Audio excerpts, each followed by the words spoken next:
चलिए अब इसमें देखिएगा, जो ये आप लोग देख रहे हैं बोर्ड पे, यूनिट 1 भारत संसाधन एवं उपयोग, यहाँ लिखा हुआ बिहार बोर्ड ज्योग्राफी। यानी ये बिहार बोर्ड वाला जो ज्योग्राफी 10th क्लास का है उसका पहला चैप्टर है, यानी यूनिट 1 इकाई 1 का जो क नंबर है भारत संसाधन एवं उपयोग। इसमें हम लोग देखेंगे, सबसे पहले देखेंगे संसाधन, कि संसाधन क्या होता है। देखिए संसाधन जो है इसको इंग्लिश में हम लोग रिसोर्स बोलेंगे, और संसाधन को अगर हम लोग परिभाषित करते हैं तो इसमें ये हो जाएगा कि संसाधन यानी वैसी वस्तुएं जो हमारी आवश्यकता को पूरा करने की क्षमता रखती है या पूरा करती है, उसे हम लोग संसाधन कहते हैं। अब संसाधन जो है ये कितने प्रकार के हो सकते हैं, तो संसाधन हम लोग इसको आसान तरीके से पढ़ने के लिए 3 प्रकार से बांट सकते हैं। एक होगा प्राकृतिक संसाधन को अलग रखेंगे, मानव संसाधन अलग हो गया, और मानव निर्मित संसाधन अलग हो गया। तो देखिए, और जैसे प्राकृतिक संसाधन की अगर बात किया जाए तो प्राकृतिक, हालांकि 10th क्लास में तो प्राकृतिक संसाधन के ही बारे में पढ़ना है। जैसे मान लीजिए जल पढ़ना है, मृदा पढ़ना है, वन एवं वन्य प्राणी पढ़ना है, ये सब चैप्टर पढ़ना है। देखिए प्राकृतिक संसाधन हम लोग उसे बोलेंगे जो ईश्वर द्वारा बनाया गया है, यानी ईश्वर द्वारा बनाई गई सभी वस्तुएं प्राकृतिक संसाधन कहलाती हैं। और जो मानव है, तो अगर मानव की बात किया जाए तो मानव खुद एक संसाधन है। वैसे व्यक्ति जो प्रशिक्षण प्राप्त कर किसी के काम आ जाता है, यानी जब वह किसी के सेवा करता है, वह एक तरह के संसाधन कहलाता है। और मानव निर्मित में हो जाएगा, जैसे सड़क हो गया, घर हो गया, उसके बाद से ये जिसमें आप लोग देख रहे हैं मोबाइल फोन हो गया, ये सब जिसको हम लोगों के द्वारा बनाया गया यानी मानव के द्वारा बनाया गया, वो मानव निर्मित हो गया। तो चलिए इसमें देखेंगे, इसको जब 3 भागों में बांटेंगे तो यहाँ हो जाएगा आपका प्राकृतिक संसाधन। प्राकृतिक संसाधन, ठीक है, ये हो गया आपका प्राकृतिक संसाधन। एक हो जाएगा आपका मानव संसाधन, मानव संसाधन, ठीक है। अब देखिए मानव संसाधन के बाद से ये तीसरा हो जाएगा मानव निर्मित संसाधन, मानव निर्मित, मानव निर्मित संसाधन। देखिए ये हो गया आपका 3। अब तीनों के बारे में हम लोग थोड़ा इसमें जानेंगे, ठीक है। सबसे पहले हम लोग जानेंगे प्राकृतिक संसाधन के बारे में। देखिए ये हो गया आपका प्राकृतिक संसाधन। तो प्रति वस्तुएं, वैसी वस्तुएं, वैसी वस्तुएं जो ईश्वर द्वारा बनाई गई हो, ईश्वर द्वारा बनाई गई हो, उसे प्राकृतिक संसाधन बोलेंगे। प्राकृतिक संसाधन कहते हैं, ठीक है। एग्जाम्पल में ले लिया जाए तो जल हो गया, मृदा हो गया, हवा हो गया, हवा इत्यादि। देखिए अगर आपसे पूछ दिया जाए कि प्राकृतिक संसाधन किसे कहेंगे, सबसे पहले तो संसाधन के बारे में अगर कोई पूछेगा तो एकदम एक लाइन में आप लोग आंसर बता सकते हैं कि वैसी वस्तुएं जो हमारी आवश्यकता को पूरा करने की क्षमता रखती है या पूरा करती है, उसे हम लोग संसाधन कहते हैं। उसके बाद से अगर कोई पूछ देगा कि अगर संसाधन को अगर हम लोग बांट करके देखेंगे तो कितने भागों में बांटेंगे, तो सीधा सीधे बता दीजिएगा कि संसाधन को हम लोग 3 भागों में बांट सकते हैं। प्राकृतिक संसाधन होगा, मानव संसाधन होगा और मानव निर्मित संसाधन। बाकी तो हम बता दिए हैं कि प्राकृतिक संसाधन के बारे में। अब यहाँ देखिए, वैसी वस्तुएं जो ईश्वर द्वारा बनाई गई हो उसे प्राकृतिक संसाधन कहते हैं। जैसे मान लीजिए कि जल, हवा, ठीक है, मिट्टी इत्यादि, ये सब जो ईश्वर बनाए हैं उसे हम लोग प्राकृतिक में रखेंगे, और जो हम लोग बनाए हैं उसे मानव में रखेंगे, यानी मानव निर्मित में रखेंगे, ठीक है। अब मानव संसाधन में थोड़ा सा इसमें भी देख लीजिए, हालांकि ये चीज इसमें तो नहीं पढ़ना है। देखिए यानी वैसा व्यक्ति, वैसा व्यक्ति जो प्रशिक्षण प्राप्त कर प्रशिक्षण प्राप्त कर कुशल बन जाता है, वह मानव संसाधन कहलाता है। मानव संसाधन कहलाता है।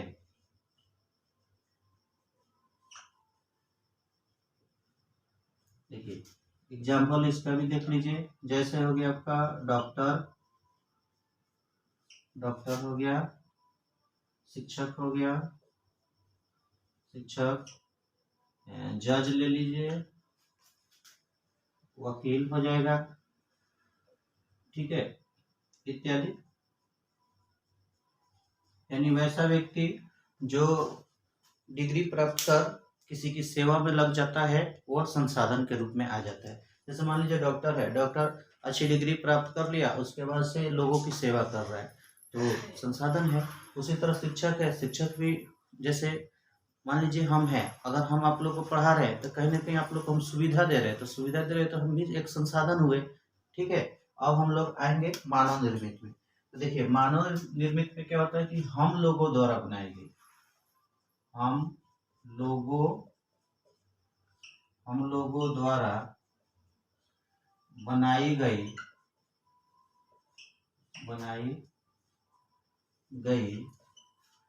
सभी वस्तुएं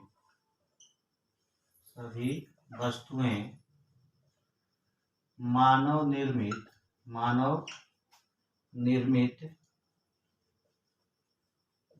निर्मित संसाधन कहलाती है।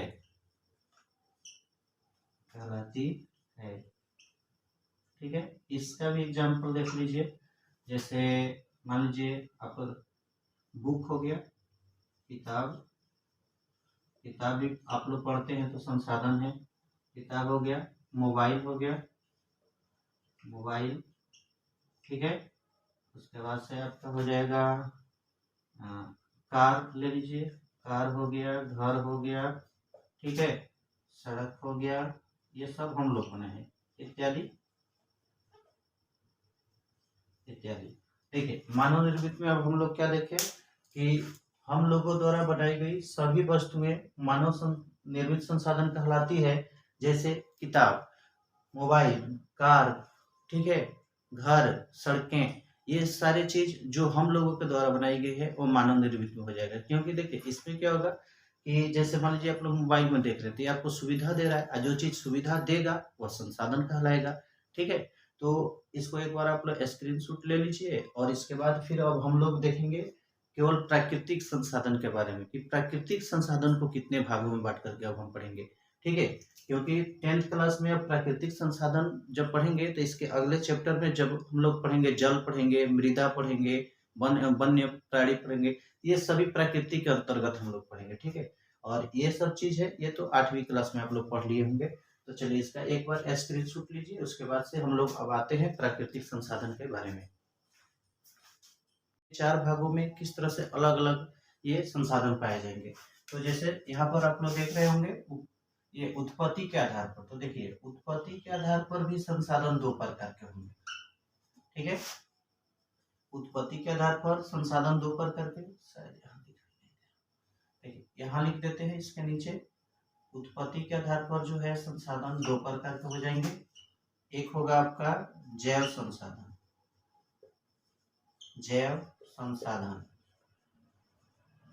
ठीक है, और दूसरा हो जाएगा आपका अजैव संसाधन। इसको इससे अच्छा इस तरह नीचे लिखते हैं। देखिए प्राकृतिक संसाधन में जब हम लोग उत्पत्ति के आधार पर देखेंगे तो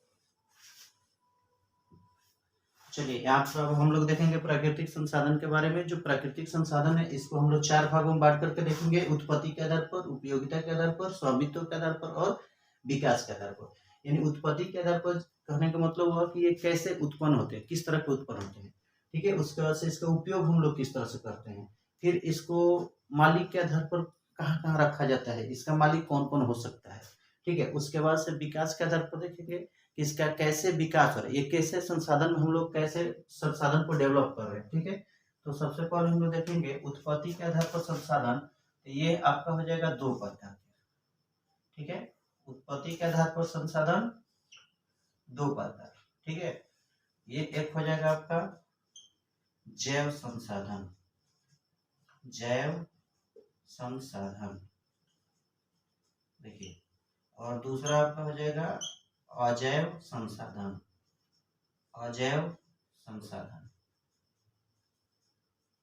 चलिए, अब हम लोग सबसे पहले जैव संसाधन के बारे में जानेंगे। देखिए, जैव संसाधन में क्या होगा कि इसमें वैसी वस्तु को रखा जाएगा जो सजीव होंगे। ठीक है, यानी जैव संसाधन में जब संसाधन जो है ये प्राकृतिक रूप से जब उत्पन्न होते हैं तो दो तरह के होते हैं, एक होता है जैव और दूसरा अजैव।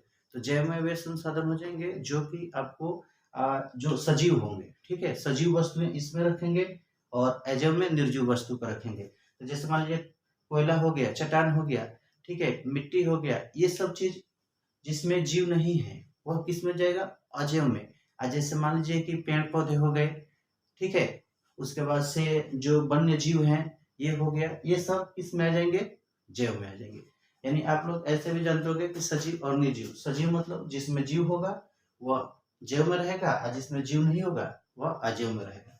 अब जब हम लोग आएंगे इसमें, ये आपका हो जाएगा उपयोगिता के आधार पर, यानी इसका हम लोग उपयोग किस तरह से करेंगे। ठीक है, जब उपयोगिता के आधार पर आएंगे तो देखिए, जब उपयोगिता के आधार पर हम लोग आएंगे तो इसको क्या करेंगे, दो प्रकार से बांट लेंगे। ठीक है, उपयोगिता के आधार पर भी ये दो प्रकार, एक होगा नवीकरणीय,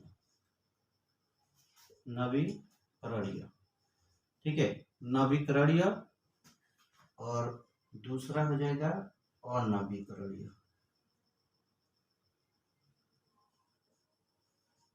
अनवीकरणीय। देखिए, नवीकरणीय और नवीकरणीय। तो नवीकरणीय में हम लोग क्या करेंगे कि वैसा संसाधन को रखेंगे जो कि समाप्त नहीं होता हो, या अगर समाप्त हो भी गया तो पुनः प्राप्त हो जाता हो। जैसे मान लीजिए कि सौर ऊर्जा है, तो सौर ऊर्जा है ये समापनीय संसाधन नहीं है। ठीक है, ये अगर समाप्त भी हो जाता है तो फिर कल इसे हम लोग पुनः प्राप्त कर सकते हैं। सौर ऊर्जा हो गया, पवन ऊर्जा हो गया, जल विद्युत हो गया। ठीक है, ये सब चीज जो है ये किसमें आ जाएंगे, नवीकरणीय में। यानी नवीकरणीय मतलब आप लोग ऐसे बता सकते हैं कि वैसा संसाधन जो कभी समाप्त नहीं होता हो, या अगर समाप्त हो जाता है तो पुनः प्राप्त हो जाता है। ठीक है, उसके बाद से अनवीकरणीय में आएंगे, वैसा संसाधन जो एक बार समाप्त होने के बाद दोबारा प्राप्त नहीं होता हो, या दोबारा प्राप्त होने में करोड़ों वर्ष लग जाते हो। जैसे कोयला हो गया, पेट्रोल हो गया। ठीक है, कोयला, पेट्रोलियम, प्राकृतिक गैस, ये सभी समापनीय संसाधन के अंतर्गत आते हैं। और जब ये एक बार समाप्त होंगे तो दोबारा प्राप्त नहीं होंगे, या इनको अगर दोबारा प्राप्त होने में लाखों वर्ष लग सकते हैं। ठीक है, तो आप लोग ये देख लिए कि इसका उपयोग के आधार पर हम लोग दो तरह से रखे, नवीकरणीय और नवीकरणीय। नवीकरणीय मतलब वैसा संसाधन जो कभी समाप्त नहीं होता है या होने के बाद पुनः प्राप्त हो जाता है। ठीक है, अनवीकरणीय जो संसाधन है यानी वैसा संसाधन जो एक बार समाप्त होगा दोबारा प्राप्त नहीं होगा, या होने में इसे लाखों वर्ष लग जाएंगे। ठीक है, अब हम लोग आएंगे स्वामित्व के आधार पर संसाधन। देखिए,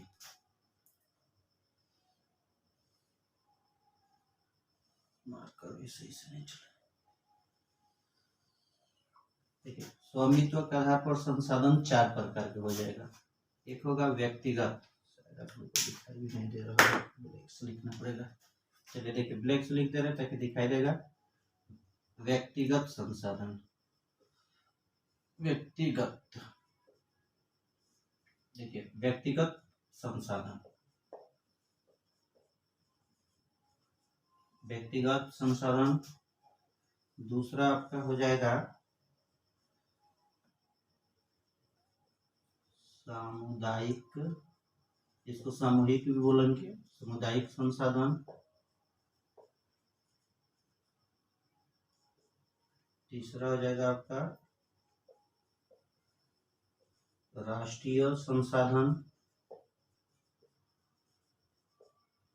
ठीक है, और चौथा अंतर्राष्ट्रीय संसाधन।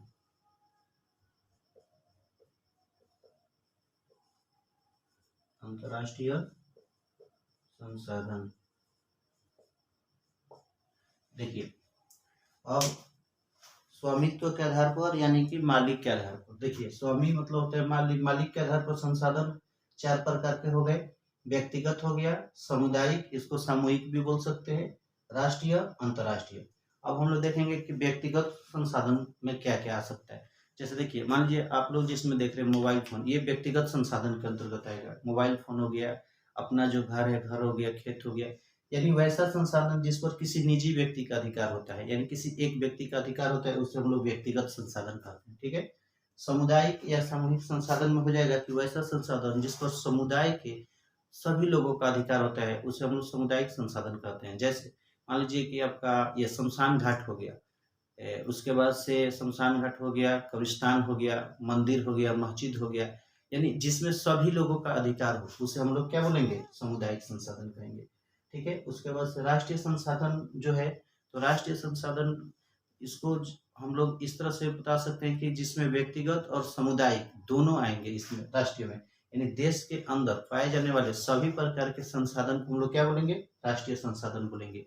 हाँ, इसके बाद जो तटवर्ती जो क्षेत्र हैं या जो समुद्री तट हैं, तो जो तट से लेकर के 200 किलोमीटर जो अंदर हम लोग देखेंगे, जितने भी संसाधन पाए जाएंगे वह राष्ट्रीय संसाधन के अंतर्गत आएंगे। यानी समुद्री तट से 200 किलोमीटर अंदर तक पाए जाने वाले सभी प्रकार के संसाधन वह राष्ट्रीय संसाधन के अंतर्गत रहेगा। ठीक है।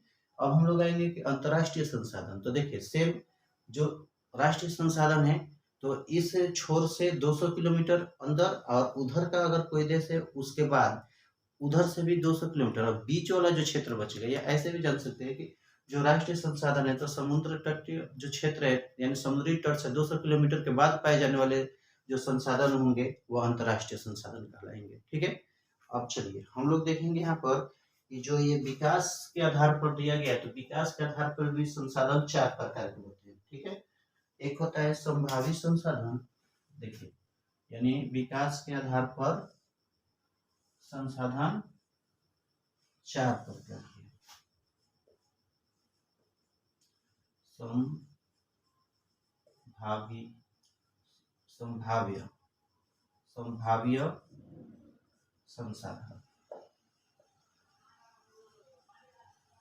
संभाव्य संसाधन। ठीक है।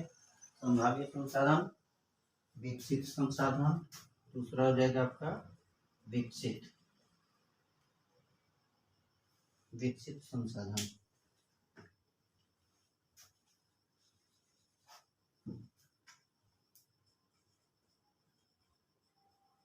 विकसित संसाधन। तीसरा हो जाएगा आपका भंडार संसाधन। चौथा इसमें हो जाएगा संचित कोष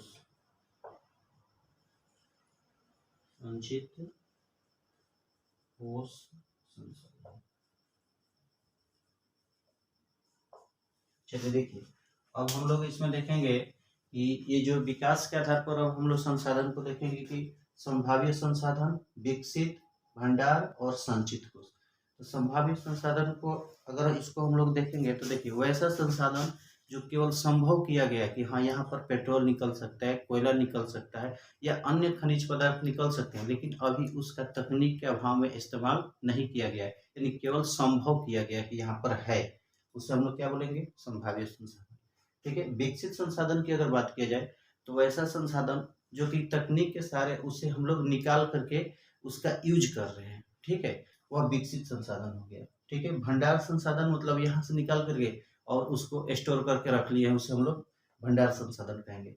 लेकिन संचित कोष संसाधन और भंडार संसाधन में अंतर है कि इसको एक जगह ले जाकर रख दिए, और संचित कोष के मतलब हुआ कि इसको रिजर्व रख लिया गया है भविष्य में उपयोग करने के लिए। ठीक है। तो देखिए संभाव्य मतलब संभव किया गया कि यहाँ पर हो सकता है, यानी अभी इसका इस्तेमाल नहीं हुआ है। विकसित मतलब उसका इस्तेमाल कर लिया गया। भंडार मतलब वहां से कहीं अलग ले जा करके इसको रख लिया गया है। संचित कोष का मतलब इसको रिजर्व करके रखा गया है भविष्य के लिए। ठीक है। तो देखिए आप लोग जो ज्योग्राफी ये 10th क्लास का पहला चैप्टर पढ़े हैं, इसमें बस अगला जो वीडियो आएगा उसमें आप लोग को मिलेगा कुछ और भी, जैसे पृथ्वी सम्मेलन वगैरह जो है, शिखर सम्मेलन, पृथ्वी सम्मेलन है, और उसके बाद से ऑब्जेक्टिव क्वेश्चन मिल जाएगा आपको, और क्वेश्चन आंसर अगला वीडियो में ऑब्जेक्टिव क्वेश्चन, उसके बाद से क्वेश्चन आंसर, ठीक है, ये सब कंप्लीट हो जाएगा। और इसको फिर से एक बार देख लीजिए कि प्राकृतिक संसाधन यानी ईश्वर द्वारा बनाई गई सभी वस्तुएं प्राकृतिक संसाधन, ठीक है। अब इसको जब हम बांटे हैं तो एक होता है उत्पत्ति के आधार पर, उपयोगिता के आधार पर, स्वामित्व के आधार पर और विकास के आधार पर। तो देखिए उत्पत्ति के आधार पर जो है दो प्रकार हो गया, पता नहीं आप लोग को साफ दिखाई दे रहा हो या नहीं, जैव है, ठीक है, जैव संसाधन है और अजैव संसाधन है, ठीक है, अजैव संसाधन। देखिए यानी उत्पत्ति के आधार पर जैव संसाधन, अजैव, तो जैव में सभी सजीव वस्तुएं, अजैव में सभी निर्जीव वस्तुएं। उपयोगिता के आधार पर नवीकरणीय और नवीकरणीय, तो नवीकरणीय में रखेंगे जो समाप्त नहीं होते हैं, अनवीकरणीय में जो समाप्त हो जाते हैं। स्वामित्व के आधार पर व्यक्तिगत जो निजी खुद अपना होता है, सामुदायिक जिसमें समुदाय के सभी लोगों का अधिकार होता है, राष्ट्रीय यानी देश के अंदर पाए जाने वाले सभी प्रकार के संसाधन, अंतर्राष्ट्रीय समुद्री तट से 200 किलोमीटर के बाद पाए जाने वाले संसाधन। विकास के आधार पर संभाव्य यानी जो केवल संभव किया गया कि यहाँ पर संसाधन हो सकते हैं। उसके बाद से विकसित यानी उसका हम लोग इस्तेमाल कर रहे हैं। भंडार यानी उसको ले जाकर रखा गया है, स्टोर किया गया है। और संचित को मतलब इसको भविष्य में उपयोग करने के लिए रखा गया। तो चलिए यहाँ तक आप लोग को लग रहा है कि शायद यहाँ तक समझ में आया होगा। अगर समझ में आया होगा तो आप लोग मेरे साथ कंटिन्यू बने रहिए। इसके बाद अगले वीडियो में आप लोग को क्वेश्चन आंसर करा देंगे और इसी तरह से ये सेशन आपका चलता रहेगा ज्योग्राफी का, जो कि आपको बोर्ड के एग्जाम में काफ़ी हेल्प मिलेगी। और चलिए इसके लिए आप लोगों ने इतना समय, काफ़ी कीमती समय दिया जो मेरे साथ, इसके लिए आप लोग को दिल से थैंक्स। चलिए दैट्स इट।